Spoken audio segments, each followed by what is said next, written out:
This is an autocomplete. It just read my entire codebase, planned a fix, and rewrote 3 files while I watched. In the next few minutes, I'll be going over what Claude Code actually is, how it's different from Codex and Gemini, and exactly how to set it up, plans, models, and the one config file that changes everything. You've probably typed the prompt into Copilot or Cursor. This is a different category of tool. Claude Code isn't just a suggestion engine sitting in your editor. It's an agent that runs in your terminal, reads your actual files, plans multi-step changes, and executes them. You approve, it works. This is episode 1 of a series on getting genuinely good at this tool.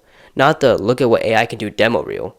Instead, the actual operating manual. By the end of today, you'll know what it is, why it's worth your time in 2026 specifically, and how to configure it so you're not wasting money or tokens on day 1. Here's a category difference. A Copilot-style tool completes lines. Where does it actually pull out of Codex? Not the model spec sheet. Both Claude and GPT 5.5 now sit around a million token context window on paper. The real gap is the product. OpenAI caps Codex's own context usage well below what the model supports. Claude Code doesn't. You get the full window in practice, not just on a spec page. That matters directly. You can hand it a large tangled codebase, and it keeps track of how the pieces connect, instead of losing the thread just 3 files in. GPT 5.5 supports 1 million tokens via API, but Codex a tool caps you at 400k. Now, which model writes better code?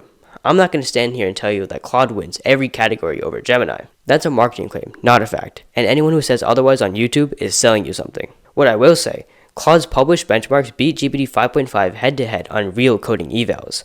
SWE bench, terminal tasks, and tool use. That's independently checkable.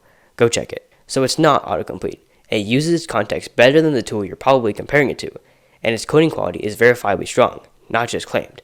But none of that matters if you don't know why this shift is happening now. Here's the honest version of why 2026. If you're still hand typing every line, you're not being replaced by AI. You're being outpaced by developers who delegate execution and spend their attention on the parts that AI can't do. Architecture calls, knowing which tech stack fits the problem, catching where the agent went wrong. That's the job now. Typing speed isn't the skill anymore. If you're the kind of developer who wants the real operating manual for this stuff, not the hype reel, subscribe. This series goes deep every week. Quick practical setup rundown. Claude Code requires, at minimum, a pro plan. The free tier doesn't include it at all. Above that, max 5x at $100 a month.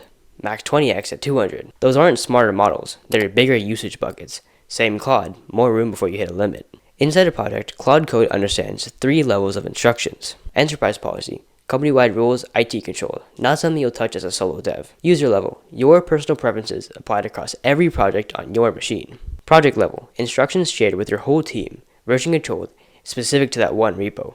The next part is the one that actually changes how the tool performs for you, so stay with me. Now, the 2 models. Opus is your planner. Hand it the hard architectural decisions, the ambiguous problems. Sonnet is your executor. It writes the actual code once the plan exists. Claude Code can switch automatically, Opus during planning, and Sonnet during execution. Spend most of your session in Sonnet. It's faster, cheaper, and today's Sonnet is close enough to Opus in raw capability that you're not sacrificing much.